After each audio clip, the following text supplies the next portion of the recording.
Bonjour et bienvenue dans ce nouveau tuto consacré à la réalisation de visites virtuelles avec votre Ricoh Theta S.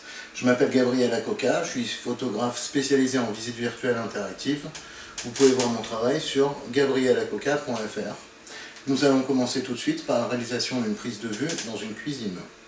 Alors, pour la première prise de vue, nous allons travailler dans une cuisine. Je me mets à peu près au centre de la pièce et je m'en vais pour pas être sur la photo. Alors pour la vue suivante, comme pour tout à l'heure, je me mets à peu près au centre de la pièce. Je fais bien attention à pouvoir voir mon premier point de vue à partir du deuxième et réciproquement. Troisième point de vue, je suis toujours au niveau du milieu de la pièce et je vois toujours mon deuxième point à partir du troisième.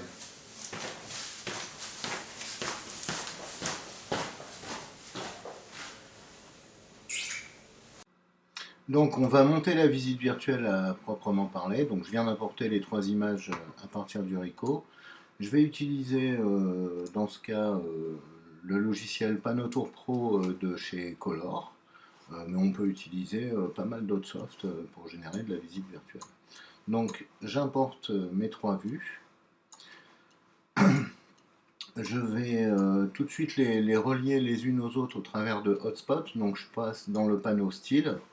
Dans le panneau style, je vais choisir un hotspot prédéfini. Donc voilà, par exemple cette petite flèche avec une animation.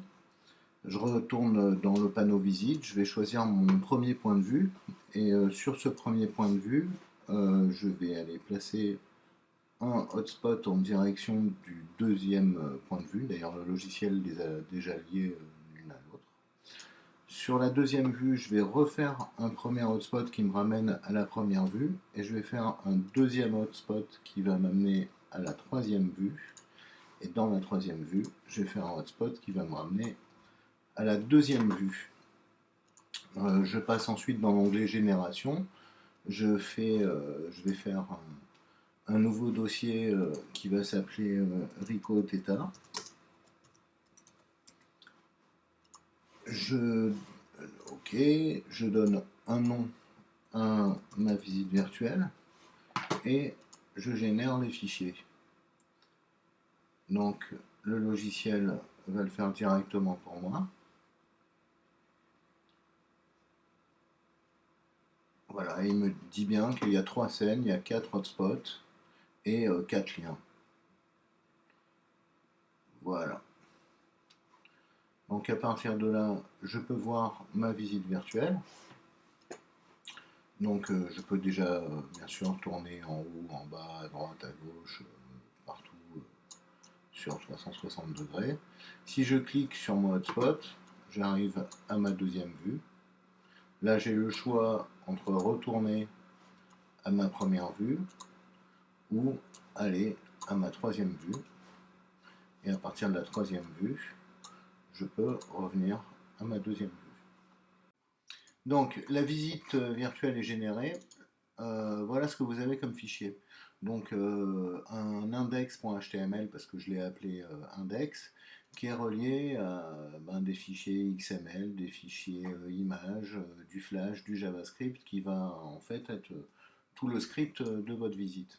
Ce qu'il y a d'intéressant à voir, c'est que dans le fichier index.html, il y a le titre de votre fichier. Donc là, par défaut, il s'appelle toujours Nouveau projet Virtual Tour Generated by Panotour. Vous pouvez éditer, on va l'appeler Visite virtuelle appartement. Pareil, pour les mots-clés, la description, c'est ici que ça se passe. Donc là, vous pouvez lui donner la description de l'appartement. Et ici, les mots-clés de l'appartement. Voilà, ça servira pour les moteurs de recherche.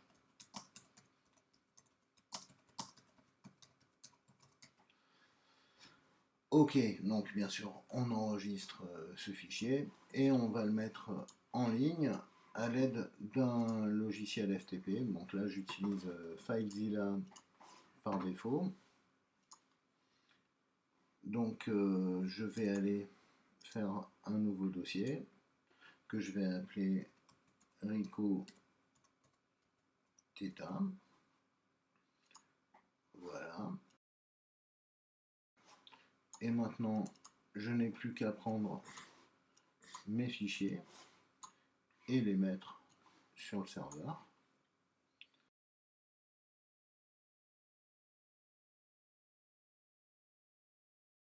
Ok, donc la visite est bien passée. Maintenant, je vais pouvoir ouvrir un navigateur. Je vais aller à l'adresse de ma visite virtuelle.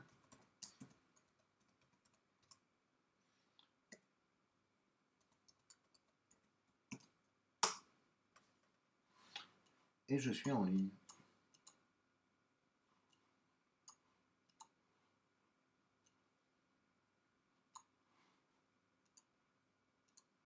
Ce tutoriel est maintenant terminé. Il ne me reste plus qu'à vous remercier et à vous donner rendez-vous sur cette chaîne pour de nouveaux tutos.